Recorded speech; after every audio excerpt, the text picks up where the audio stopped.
Regard innocent, épisode 7. Élément. Tu brûles tout sur ton passage. Tu transformes en cendres le paysage.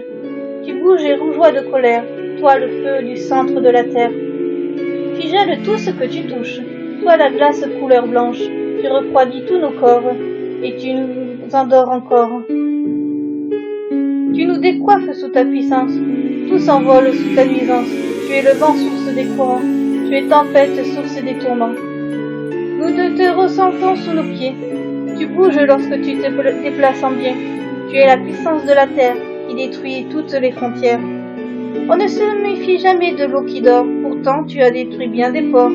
La puissance de l'eau inonde nos terres, détruisant tout ce béton vulgaire. Telles sont les forces des éléments qui détruisent tout puissamment. L'erreur serait de les sous-estimer, sous peine de mort assurée.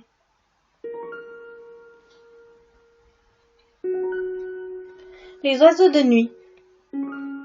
Certaines personnes vivent le jour, mais tout le monde n'est pas forcément pour. Certains préfèrent la nuit tombée pour partir à la découverte de l'obscurité. Ces personnes sont des oiseaux de nuit, un joli nom de rêve infini. Est-ce un choix qu'ils ont suivi ou une obligation de la vie? Est-ce la préférence de la nuit ou une embêtante insomnie? Le monde de la nuit est différent et les oiseaux le savent parfaitement. Il est l'heure d'aller se coucher, car les rayons de soleil se sont levés. C'est comme ça pour les oiseaux de nuit, une vie en décalé, attendant que sonne minuit. Est-ce un oiseau de nuit travailleur ou un oiseau de nuit rêveur? Qu'importe, car aux premières lueurs, il part vers un sommeil réparateur. Les impolis. Aujourd'hui, tout le monde s'ignore. Les formules de politesse sont inexistantes. La politesse est devenue un sport que beaucoup pratiquent à tout instant. Il n'y a plus de bonjour aux alentours. Il n'y a plus de revoir dans les couloirs. La politesse est partie faire un tour, laissant les impolis au pouvoir. Les agressions se multiplient, le nom d'oiseau aussi. Les merci n'existent plus, même pour un service rendu. Aujourd'hui, chacun vit de son côté, sans faire attention aux autres personnalités.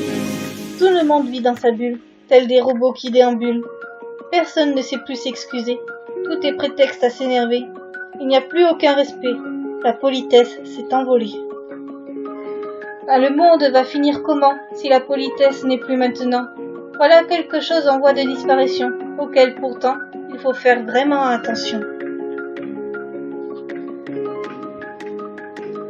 Au crépuscule d'une vie. La loi est depuis toujours ainsi, tel est le destin de ce cercle infini. À l'aube d'une vie, les hommes naissent, au crépuscule de celle-ci, ils disparaissent. Dans le temps, une vie est construite, mais comme tout, elle a ses limites. Il y a toujours un début et une fin, tel est à jamais notre destin. Au souvenir de cette vie, venez parfois de la mélancolie, que l'expérience a été acquise, elle doit être maintenant transmise. Sous nos yeux, au souvenir des films, nous remémorons notre passé, un livre rempli à l'encre indélébile, pour laisser une trace du temps traversé. Tel un coucher de soleil qui nous émerveille, notre vie part pour un éternel sommeil. Que reste-t-il au crépuscule de notre vie? Les pages noircies d'un livre bien rempli.